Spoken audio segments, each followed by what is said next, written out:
Goya, ¿una persona perturbada o un genio del arte? ¿Un acérrimo crítico de la indiferencia de los pueblos o alguien que vivió atado a una guerra también interna? Soy Kenny W. Torres y esta es la vida que vamos a averiguar.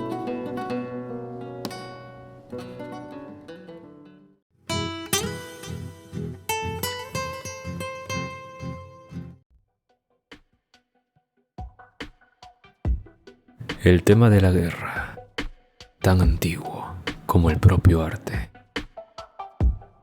Las obras antiguas presentan a la guerra como algo honorable, incluso glorioso. Y cuando los artistas de finales del siglo XVIII y principios del XIX se ocuparon del tema, siguieron con esa tradición. Por supuesto, la mayoría de ellos nunca había visto un campo de batalla. No así Francisco José de Goya y Lucientes. Goya vivió en el Madrid ocupado, recorrió los campos de batalla y fue testigo de las consecuencias de las ejecuciones y represalias. Respondió creando un arte que por primera vez retrataba la guerra como algo feo, turbio, sangriento e injusto.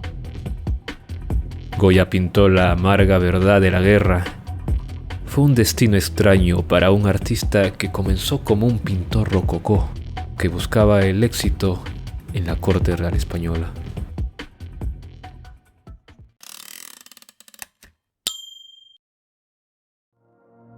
A mediados del siglo XVII no había muchas oportunidades para salir adelante en España. Pero el arte ofrecía una forma de avanzar socialmente si eras lo suficientemente bueno, claro. Goya decidió que tenía lo que hacía falta.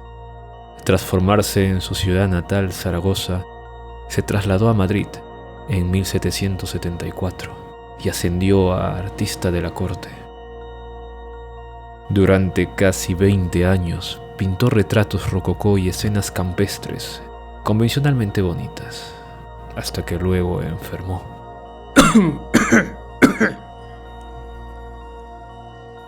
No sabemos qué estuvo a punto de matar a Goya en el invierno de 1792 y 93.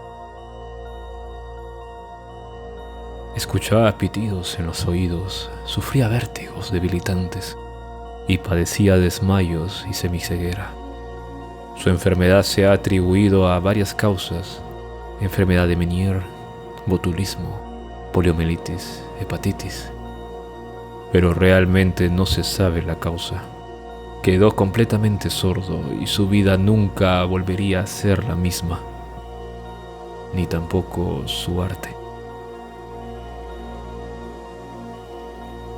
Goya pronto comenzó una serie de grabados conocidos como los caprichos. El más famoso muestra a un hombre dormido ante un escritorio, mientras amenazantes murciélagos y búhos entran y salen de la oscuridad. El pie de la obra dice: el sueño de la razón produce monstruos. Los caprichos son un grupo variopinto de parte fantasía y en parte sátira, y el público los encontraba desconcertantes, potencialmente peligrosos, ya que la Inquisición, dispuesta a saltar sobre cualquier blasfemia percibida, se oponía. Goya hizo imprimir 300 juegos de los caprichos, pero solo se vendieron 27.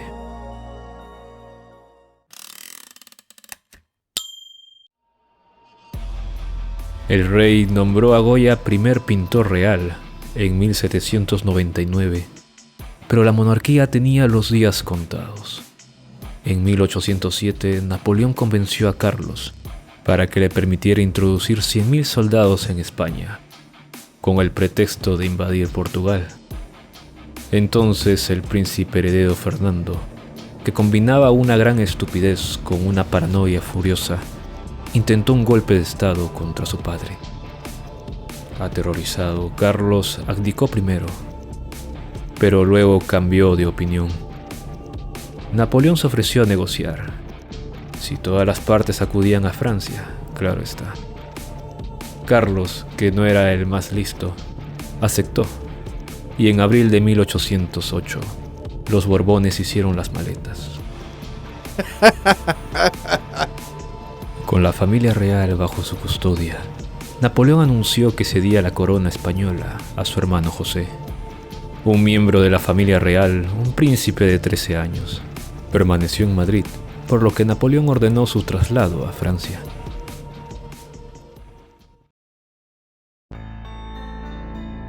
En la mañana del 2 de mayo, los transeúntes vieron cómo los soldados franceses metían al príncipe en un carruaje.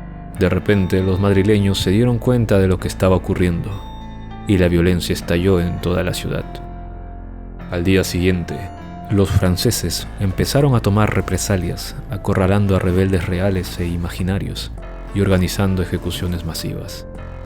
A partir de ahí, la guerra fue constante. España podría haberse beneficiado del gobierno de Napoleón, especialmente de su constitución liberal, pero los españoles no querían nada de él, ni del hermano de Napoleón, José, al que apodaban Pepe Botellas, por su afición al vino. El ejército español estaba mal preparado para luchar contra los superiores franceses, pero no importaba. La verdadera amenaza eran las pequeñas bandas autoorganizadas que acosaban sin descanso a los invasores y luego escapaban a las colinas.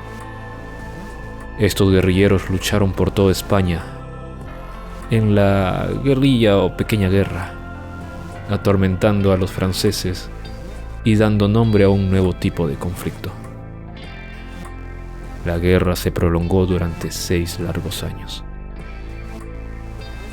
Goya estaba dividido en cuanto a su lealtad. Apoyaba la nueva constitución y sentía poca simpatía por el patán de Fernando, pero su patriotismo era profundo. Desde luego no estaba entre los que acudían a la corte del rey José, pero habría sido peligroso demostrar públicamente su resistencia.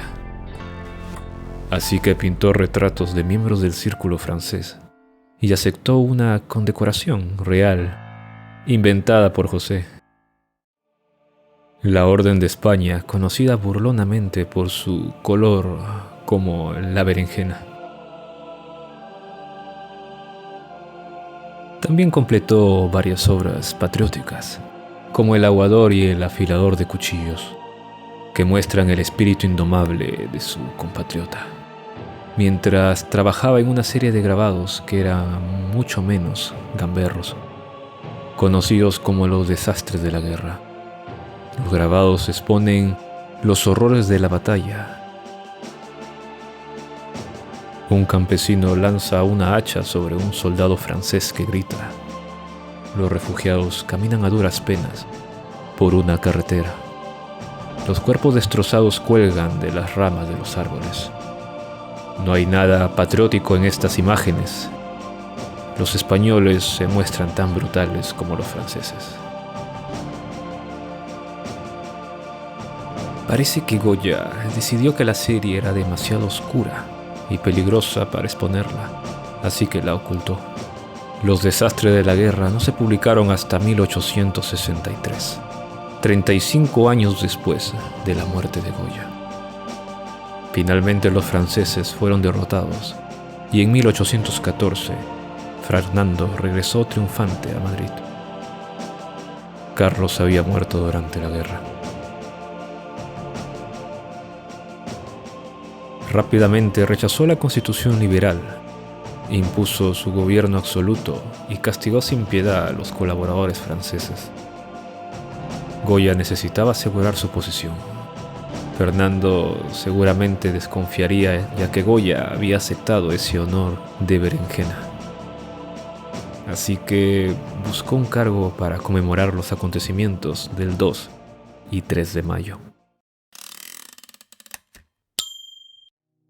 Estas obras se convirtieron en la celebración del espíritu español de Goya.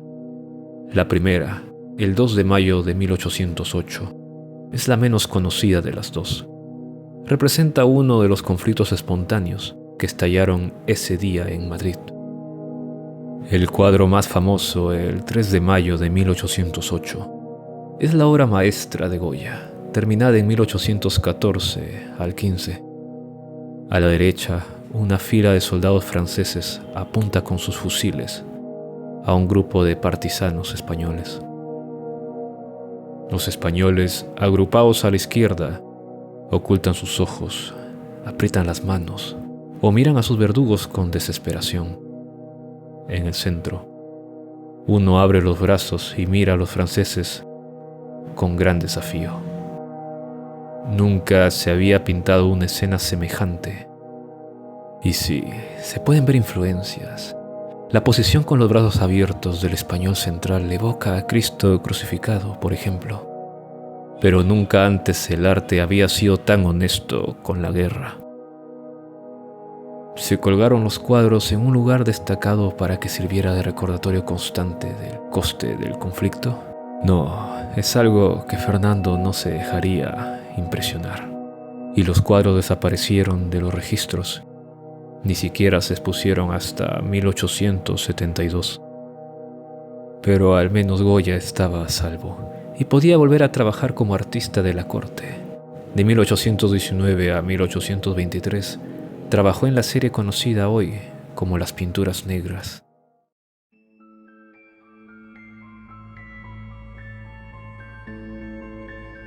Aplicadas directamente en las paredes de su casa en el campo, son imágenes enormes, extrañas, inquietantes.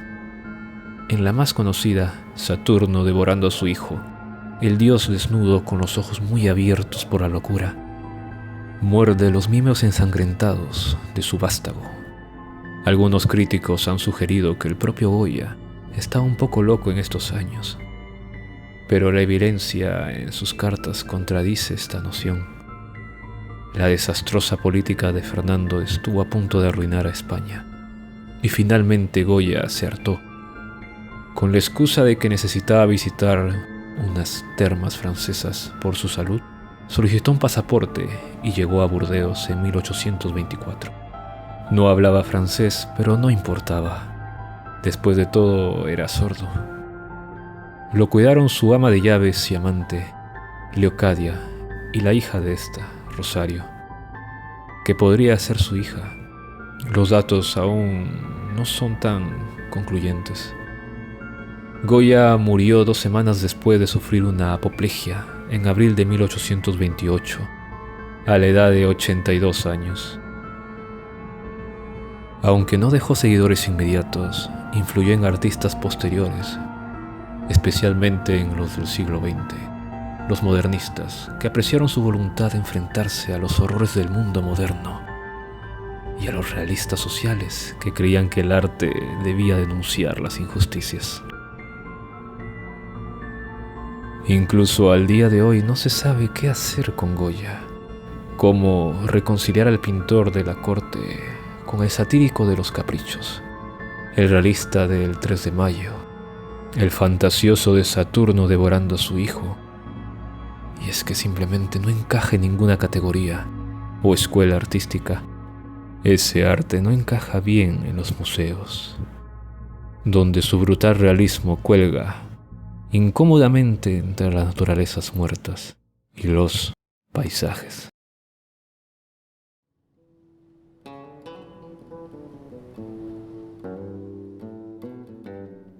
La mente trae demonios que solo esperan hacer su acto de presencia cuando las vulnerabilidades aparecen.